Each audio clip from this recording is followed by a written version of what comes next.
there are big explanations of why 1989 occurred. Okay, Reagan had something to do with it. Gorbachev certainly had something to do with it, the economy. But I think the reason that they developed so quickly, once they got started, was that the regimes in Eastern Europe had lost all semblance of legitimacy.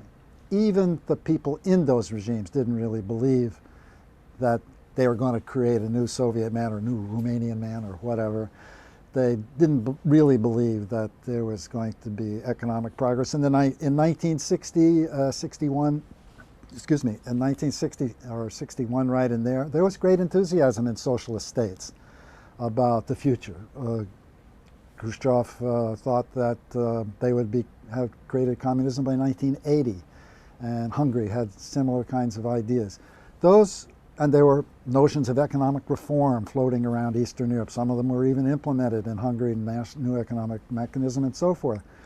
In 1968, that enthusiasm or that idea that, yes, we can really do it, went away with the Prague Spring, when some relatively modest reforms and opening of the press in Czechoslovakia led to the imposition of normalization, and through the invasion of suppression of the Prague Spring by Warsaw Pact troops. And at the same time, Brezhnev in the Soviet Union, having decided to put down this socialism of the human face, as it was called in those days, decided not to continue with modest economic reforms that they'd been tinkering with in the Soviet Union.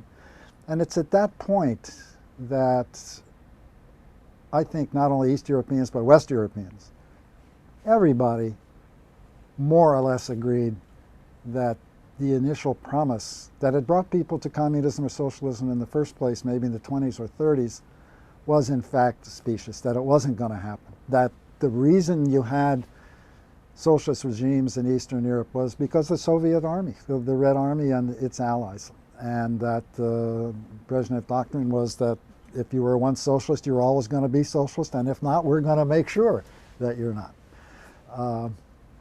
So that it wasn't the beauty of the social promise, the economy or whatever, that was maintaining the regimes. It was Soviet Union.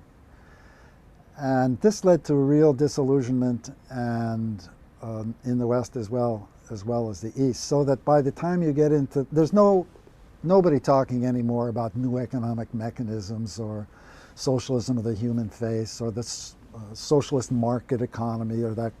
There's no talk about that anymore. There is a retreat from politics, in fact, by thoughtful people into what was called anti-politics. We're not going to get involved with politics. There were some intellectuals who were wanting to live in truth, but ordinary people just sort of dropped out. You get your, if it's in Czechoslovakia, for example, you get your cottage out in the country, and the weekend you go out there, you don't get involved. You just forget about it because it can't be true anymore. You don't believe it anymore. And by the 80s, with the time when people use the phrase real existing socialism, I think even the people who were running the show really didn't believe in it, not to mention the population. So Gorbachev gave some hope. That's, I think, one of the reasons he was so popular and coming around even East European countries, crowds yelling, "Gorby, Gorby." He thought that this meant they were interested in a reformed socialism, like he hoped to have. But probably not. They were probably just interested in something authentic that they didn't have.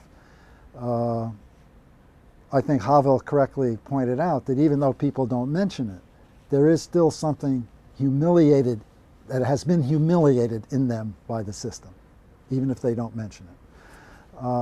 And so that was a very, very widespread. So when hope emerged, and I think hope emerged, as I say, when the Hungarians started tearing down the border and changing their system. The crowds in Leipzig got bigger and bigger and bigger. suddenly there was this sense of possibility, which didn't exist a year before that. There was no possibility. I mean, even very astute observers of Eastern Europe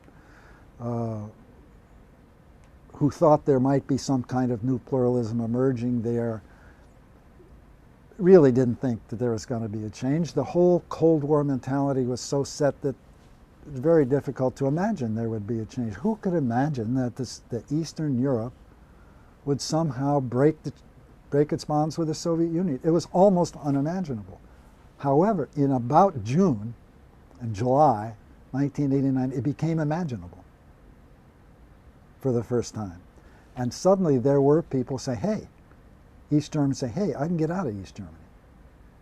And there were Hungarians who said, well, yeah, we could have a round table too and talk with the government.